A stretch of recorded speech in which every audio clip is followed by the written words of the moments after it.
On va passer maintenant au paragraphe grand 3 sur ce qu'on appelle oscillateur à pente de Vienne. C'est le deuxième exemple d'oscillateur électronique qu'on va voir. On va d'abord étudier ce qu'on appelle le pont de Vienne. C'est ce circuit-là, constitué de deux résistances identiques et de deux capacités identiques. On va chercher la fonction de transfert de ce pont en appelant VE la tension d'entrée et VS la tension de sortie. Pour cela, on va utiliser ce circuit équivalent en appelant Z1 l'association série et Z2 l'association parallèle. On peut utiliser le diviseur de tension puisque ces deux impédances Z1 et Z2 sont parcourues par le même courant. On aura donc VS est égal à Z2 sur la somme Z1 plus Z2 fois VE. Avec Z1, c'est R plus 1 sur J, c'est oméga. C'est la somme des impédances puisque c'est une association série. Et Z2, c'est le produit sur la somme puisque c'est une association parallèle. Pour simplifier cette expression, on va multiplier par JC oméga au numérateur et au dénominateur. Comme ça, il va rester au numérateur grand R. Et au dénominateur, on va avoir 1 plus JRC oméga. On va remplacer ces impédances par leurs expressions. On obtient donc VS sur VE, c'est-à-dire Z2, sur la somme Z1 plus Z2. Et là aussi, on va multiplier par 1 plus JRC oméga en haut et en bas. On aura donc H plus J oméga est égal à R sur le produit qu'on vient de voir, plus grand R, qui va rester ici. On va maintenant développer ce produit. On aura donc au dénominateur 3 fois le grand R. Et puisqu'on a aussi au numérateur le grand R, on va simplifier par grand R, c'est-à-dire on va diviser par grand R en haut et en bas. Il va rester donc ici 1, et là c'est 3. Ce carré va se simplifier, et on obtient donc 1 sur 3 plus 1 sur JRC oméga, plus JRC oméga. Là, on va multiplier par J en haut et en bas. Puisque J carré est égal à moins 1, on obtient donc moins J sur RC oméga. Maintenant, on va mettre le J en facteur et on va remplacer 1 sur C oméga par oméga 0. On obtient donc l'expression finale H de J oméga est égal à 1 sur 3 plus J facteur de oméga sur oméga 0 moins oméga 0 sur oméga. Avec bien sûr oméga 0 c'est 1 sur RC. D'après cette expression, on remarque que lorsque oméga tend vers l'infini, ce terme va tendre vers 0. Par contre, ce terme-là va tendre vers l'infini, ce qui fait que le module de H de J oméga va tendre vers 0. Et de même, lorsque oméga tend vers 0, ce terme va tendre vers 0. Par contre, celui-là va tendre vers l'infini. Donc le module de H de J oméga va tendre vers 0 aussi. Ce pont donc agit comme un filtre passe-bande. Il élimine les hautes fréquences et les basses fréquences. Le module de H est maximal lorsque cette parenthèse est nulle, c'est-à-dire lorsque oméga est égal à oméga 0. Il va rester alors 1 tiers, donc le maximum du module de H, c'est 1 tiers. Voilà donc pour le pont de Vienne. On va voir que pour obtenir un oscillateur à pont de Vienne, on doit l'associer à un amplificateur non inverseur. Donc dans ce paragraphe petit 2, on va voir ce que vous avez déjà vu en première année, l'amplificateur non inverseur. Voici le montage amplificateur non inverseur. On va considérer que l'amplificateur opérationnel est parfait et qu'il fonctionne en régime linéaire. Et ceci parce qu'on a une réaction négative, ce qui fait que ce montage peut fonctionner en régime linéaire. Les résistances R1 et R2 sont parcourues par le même courant. On peut alors utiliser le diviseur de tension. La tension VE qui est égale à V+, va être égale aussi à la tension V-, puisque on est en régime linéaire. Donc VE, c'est la tension aux bornes de R1, qui est une partie de la tension VS, qui est aux bornes de R2 et R1. On aura donc VE est égal à R1 sur R1 plus R2 fois VS. Et par conséquent, VS sur VE va être égal à l'inverse de cette fraction-là, qu'on va noter grand A, et qui est égal donc à 1 plus R2 sur R1. Ce grand A est donc supérieur à 1. C'est pour cela qu'on parle d'amplificateur, puisque la tension Vs va être plus grande que la tension VE. Et c'est un amplificateur non inverseur parce qu'il n'y a pas de si dit-. Les deux tensions sont alors en phase lorsqu'on est en régime sinusoïdal. Une petite remarque, pour que le montage fonctionne effectivement en régime linéaire, il faut que la tension de sortie Vs soit en valeur absolue inférieure à Vsat. Et par conséquent, il faut que VE en valeur absolue soit inférieur à Vsat sur A. On va maintenant associer les deux petits montages pour fabriquer l'oscillateur à pont de Vienne, qu'on va voir dans ce paragraphe petit 3. Voici le montage complet de cet oscillateur. On a ici le pont de Vienne qu'on a associé à notre amplificateur non inverseur. On a relié la sortie du pont de Vienne à l'entrée non inverseuse de notre amplificateur opérationnel. D'après ce qu'on vient de voir, h de j oméga est égal à 1 sur 3 plus j facteur de oméga sur oméga 0 moins oméga 0 sur oméga va rester vrai parce que ce fil ne contient pas de courant puisque l'amplificateur opérationnel est supposé parfait, donc le courant I+, va être nul. C'est comme si la sortie de notre pont de Vienne est à vide. Et on a aussi VE est égal à A fois Vs. C'est pas cette relation-là, Vs est égal à A fois VE, parce que ici, la tension d'entrée de notre amplificateur non inverseur, c'est Vs, et non pas VE. Par contre, VE, c'est la tension de sortie de l'amplificateur non inverseur. On va remplacer VE par cette expression-là, et on va multiplier Vs par ce dénominateur. On aura donc d'un côté c'est A fois Vs qui est égal à VE, et de l'autre côté, Vs multiplié par 3, c'est 3 Vs, Vs multiplié par J oméga sur oméga 0, et enfin Vs multiplié par ce terme-là, qui est égal à moins J oméga 0 sur oméga.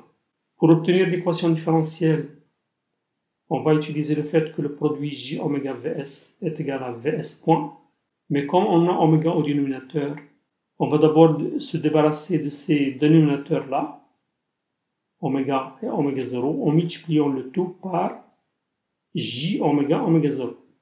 On aura donc, puisqu'on a A Vs d'un côté et 3 Vs de l'autre côté, on va les rassembler pour obtenir 3 moins A multiplié par ce terme-là, J oméga oméga 0 fois Vs. Pour ce terme-là, le oméga 0 va se simplifier et on va voir J oméga au carré multiplié par Vs. Et enfin, pour ce terme-là, on va avoir J carré qui est égal à moins 1, donc on aura un plus. Le oméga va se simplifier et on aura oméga 0 au carré fois Vs. Le tout est égal à 0. On passe maintenant en notation réelle pour obtenir l'équation différentielle qui est la suivante. Le J oméga, le tout au carré fois Vs, c'est Vs de point. Le J oméga Vs, c'est Vs point multiplié par ce coefficient A moins 3 fois oméga 0. Et enfin, on aura ici oméga 0 au carré fois Vs. On obtient donc là aussi une équation différentielle de la forme Vs de point plus 2 lambda oméga 0 Vs point plus oméga 0 au carré fois Vs est égal à 0. Avec le 2 lambda qui est égal à 3 moins A, donc lambda est égal à 3 moins A sur 2. Et comme on l'avait fait pour l'oscillateur à résistance négative, lorsque le lambda est négatif, on va obtenir un signal qui est amplifié. Mais puisqu'on veut un signal qui est sinusoïdal, normalement on doit annuler ce terme-là. Donc le A doit être égal à 3. Mais le problème c'est que si on prend A exactement égal à 3, le lambda va être égal à 0 et il n'y aura pas d'amplification. Parce que d'après ce qu'on vient de voir dans l'oscillateur à résistance négative, le terme exponentiel moins lambda oméga 0 t va être égal à 1. Et donc il n'y aura pas d'amplification. Et puisque la tension au départ est nulle, elle va rester donc nulle. Pour avoir amplification, il faut que lambda soit légèrement négatif. Donc pour A légèrement supérieur à 3, le lambda est légèrement inférieur à 0, et on obtient donc un oscillateur amplifié. Cette amplification va cesser dès que l'ampli-hop arrive à la saturation. D'après ce qu'on vient de voir, la saturation est obtenue lorsque la tension de sortie de notre amplificateur opérationnel est égale à Vsat en valeur absolue. Donc lorsque VE en valeur absolue est égal à Vsat, et donc lorsque le Vs en valeur absolue est égal à Vsat sur A. Donc dès que l'ampli-op arrive à la saturation, l'amplification va cesser. Le montage aboutit donc à un oscillateur quasi-sinusoïdal en régime permanent. On dit quasi-sinusoïdal, c'est-à-dire presque sinusoïdal, parce que normalement, pour avoir un signal qui est vraiment sinusoïdal, il faut que lambda soit égal à 0. Alors ici, que lambda est légèrement inférieur à 0 pour avoir une amplification qui est nécessaire pour obtenir un signal. Parce qu'au départ, le Vs est nul. Le signal est obtenu donc quasi-sinusoïdal de fréquence f0 qui est égal à oméga 0 sur 2pi, qui est donc égal à 1 sur 2pi RC. On va maintenant passer à la partie expérimentale de cet oscillateur à pont de Vienne. Mais avant de voir cette partie-là, je vous demande d'avoir la gentillesse de vous abonner si ce n'est pas encore fait, de faire un like et de partager avec vos amis. Merci de votre attention et à la prochaine. On commence maintenant notre deuxième expérience sur l'oscillateur à pont de Vienne. Voici le montage qu'on va réaliser. Voici tous les composants qu'on va utiliser. Les deux résistances grand R, les deux capacités grand C et la résistance grand R1 et le potentiomètre 10 kg. On va commencer par mesurer ces composants pour s'assurer. On est donc en mode multimètre. Je commence par la résistance grand R, voilà, et je passe au mode en mètres. Donc on a 9,88, 9,87. Et la deuxième résistance, c'est 9,88, 9,88 kΩ. Donc c'est presque la même valeur, c'est bon. Pour la résistance R1, donc c'est 2,18 kΩ. Pour la capacité C, passe en mode mesure de capacité, comme première valeur 10,85 kΩ nanofarad. Et pour la deuxième capacité,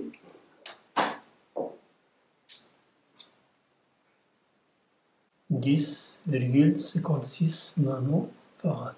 Donc on a presque la même valeur. On va maintenant réaliser notre montage.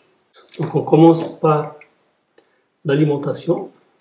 On doit mettre plus 15 à la patte numéro 7, cette patte-là. Donc je la mets directement à la borne jaune, plus 12 volts, moins 12 volts à la patte numéro 4, dans cette ligne-là. Et en réalité, c'est pas moins 12, c'est moins 10,5. Et enfin, la masse, j'utilise ce fil-là comme masse sur cette ligne. Et je le mets à la masse avec ce fil noir. La borne noire à la masse. Voilà donc l'alimentation réalisée. Maintenant, je commence mon montage. La résistance grand R, une patte à la borne de sortie de l'ampli-op, c'est-à-dire la borne 6, la patte numéro 6, donc c'est celle-ci. Et je la mets par exemple ici, voilà. Donc ça c'est la résistance grand R. La capacité C en série avec cette résistance, je la mets comme ça, donc une patte sur la même ligne et une patte dans une autre ligne, comme ceci. Voilà. Maintenant, cette résistance-là et cette capacité. La résistance grand R, une patte en commun avec la patte de capacité, dans la même ligne-là, et une autre patte à la masse. Voilà, c'est cette ligne-là. Voilà. L'autre capacité en parallèle avec la résistance, comme les pattes ne sont pas très longues, je la mets comme ça. Une patte à la masse et une autre patte, je la connecte avec ce petit fil dans la même ligne que là, avec la sortie de la capacité. Il faut bien l'insérer. Voilà. J'utilise ce fil-là. De la même ligne avec la capacité et la résistance, je le mets à la patte numéro 3. C'est cette patte-là, voilà. Maintenant, je mets la résistance R1. C'est cette résistance-là. une patte à la masse et une patte à la borne numéro 2, la borne inverseuse. Voilà. Maintenant, je vais brancher mon potentiomètre, c'est-à-dire la résistance R2 variable. Je la mets d'abord sur le 0 et je mets une patte à la sortie et l'autre patte à l'entrée inverseuse. Il faut la mettre dans la patte numéro 6. Voilà. Avec ce petit fil-là, je branche cette deuxième patte là avec la patte numéro 2 de l'enveloppe. Et l'autre côté du fil, je le mets à la patte numéro 2. Maintenant, je vais brancher mon oscilloscope.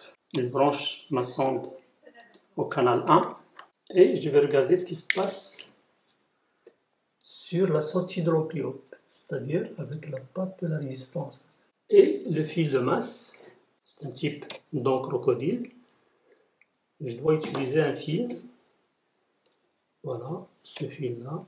Et l'autre bout du fil, je le mets à la masse. Maintenant, je mets en marche mon alimentation et j'allume mon oscilloscope. Je passe en mode oscilloscope parce qu'il n'y a rien sur le canal 1, donc on a bien un trait horizontal sur le 0. Je vais faire maintenant augmenter la résistance dentaire doucement dans le sens des aiguilles d'une montre, comme ça la résistance R2 augmente progressivement jusqu'à ce qu'on obtienne des oscillations.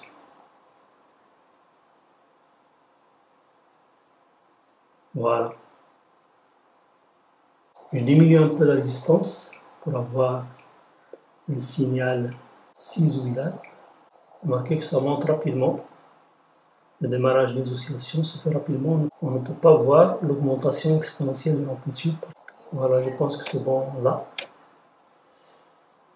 Je lis comme fréquence 1,51. C'est 1,51 kHz. La dernière fois, j'ai remarqué que ça ne se voit pas très bien. Donc je fais rapprocher l'oscilloscope de la caméra pour bien voir la fréquence là. Voilà. Je pense que ça se voit maintenant. 1,51 kHz. Je vous rappelle qu'on obtient des oscillations si A, qui est égal à 1 plus R2 sur R1, est légèrement supérieur à 3. Donc si R2 est légèrement supérieur à 2 fois R1. Donc si R2 est supérieur à 4,36 kΩ. On va vérifier ça. D'abord, avant de retirer cette résistance, je vais vous montrer que si on augmente plus la résistance, les oscillations ne sont plus sinusoïdales. Regardez ce qui se passe. On a des distorsions. Le signal n'est plus sinusoïdal. Il se rapproche d'un signal carré parce qu'on a un écrêtage du niveau positif et du niveau négatif.